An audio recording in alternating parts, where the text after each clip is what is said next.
Good evening. My name is Ryan Novitsky, and I will be highlighting my student project and my created lesson plan. For one of the assignments, I had to go through and design a key fob. Within the key fob, we had to follow the My Design, design problem, and design process. As listed in my table of contents, pages 2, 3, 4 through 6, it has a presentation or justification of the problem, elements D, F, and G embedded within, as well as K. The presentation and justification of the problem was to design and prototype a key fob for attaching to a keyring and decorate the key fob with a logo of your choice, implement and test a prototype of the key fob using a 3D printer. The very first thing I wanted to do was to design a concept generation analysis selection for element D. I followed an iterative process in designing the key fob based on my skills that I had in Tinkercad. I followed a basic tutorial, and this was the premise behind following a basic tutorial was because I'm new to Tinkercad, although I've used other programs such as AutoCAD and SolidWorks. But Tinkercad was a little bit new. I also had a time constraint. So I followed one of the tutorials given to me by Tinkercad to generate my key fob. But I also had to find an intended audience. I didn't want to create a product that had no meaning. Very easily could I just generate something off a 3D printer and put a couple things together. But I wanted to find an intended audience. My intended audience was my girlfriend. Basically, some of the things behind that was that she misplaces things in multiple settings. She needs a key fob that's a little bit larger, but she's a little bit smaller too, so her hands are a little bit smaller. So I wanted to make a key fob that was conducive to her hands, based off of basic principles of ergonomics. Also, I wanted it to be identifiable, so if she were to actually lose it, somebody could bring it to her because she loses some items along the way. A picture of it is displayed below.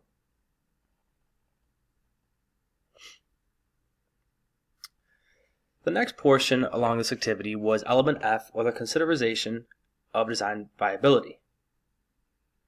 Essentially, the design was ultimately made off of basic principles of ergonomics for my girlfriend, some including size, shape, etc. She doesn't really like bulky keys on her keyring, nor are you supposed to have too many keys in your keyring because it's bad for your ignition of your car.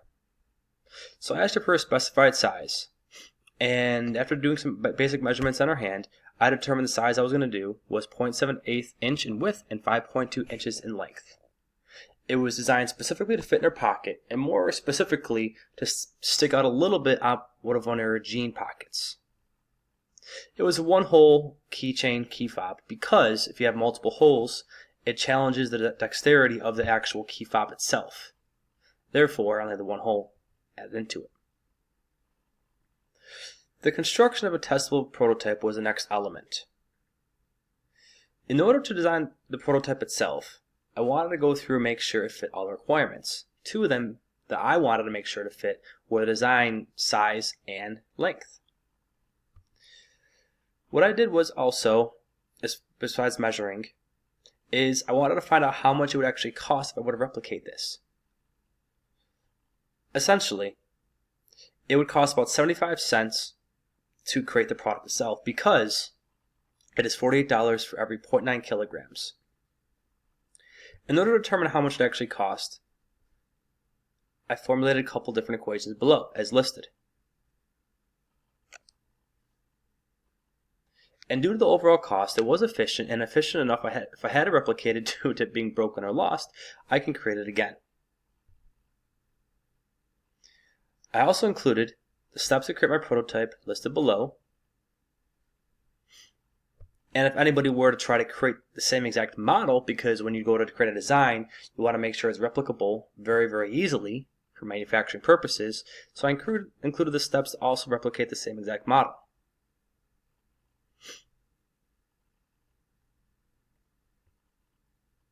Lastly, I went through and then I finalized my prototype. The prototype itself matched all the requirements I wanted to follow due to ergonomic principles based off her hand, fitting in her jean pockets, Also, the name written on there. By the name being written on there, it's easy to find. Also, it was rigid enough where it's easy to pick up because the texture of it is a little more rough. Finally, I concluded with a reflection of the overall project. Essentially, I liked this project because it was very, very open. It was open in the sense that the design criteria and constraints enabled me to use my creativity to come up with my own projects in which I designed based off of a problem I identified in my everyday life.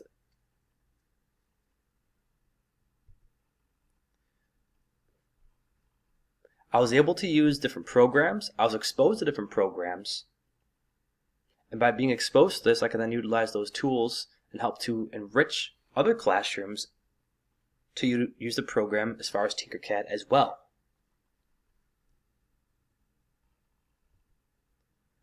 Furthermore, I learned how to download and render images into a program with the capability of creating a 3D model while using the free drawing program and create a product that has a purpose within a shorter amount of time.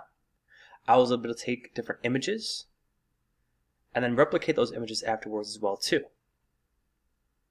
and turn them into a compatible file for 3D printing.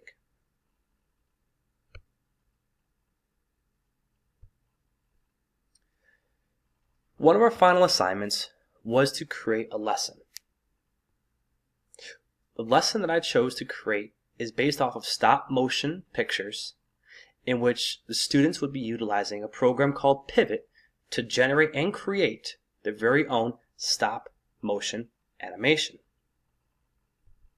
Very similar to the programs you see or movies you see, such as Night Before Christmas or Coraline.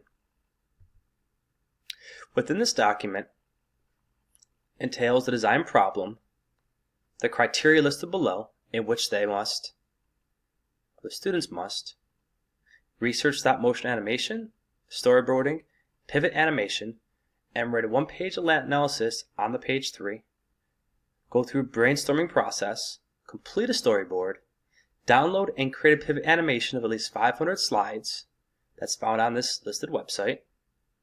After they create it, they must take a screenshot of the photo by using the print screen button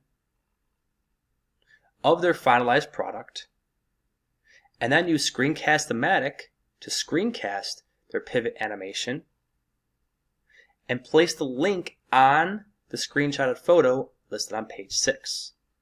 Following this, a one-page reflection must be finalized on page 7, detailing why, the when, the how, the good, the bad, the ugly for the one-page reflection on page 7. And lastly are the grading criteria and the only constraint that I listed, which is time. In regards to the assignment, for instance, is assigned today, they have 7 days to complete the assignment.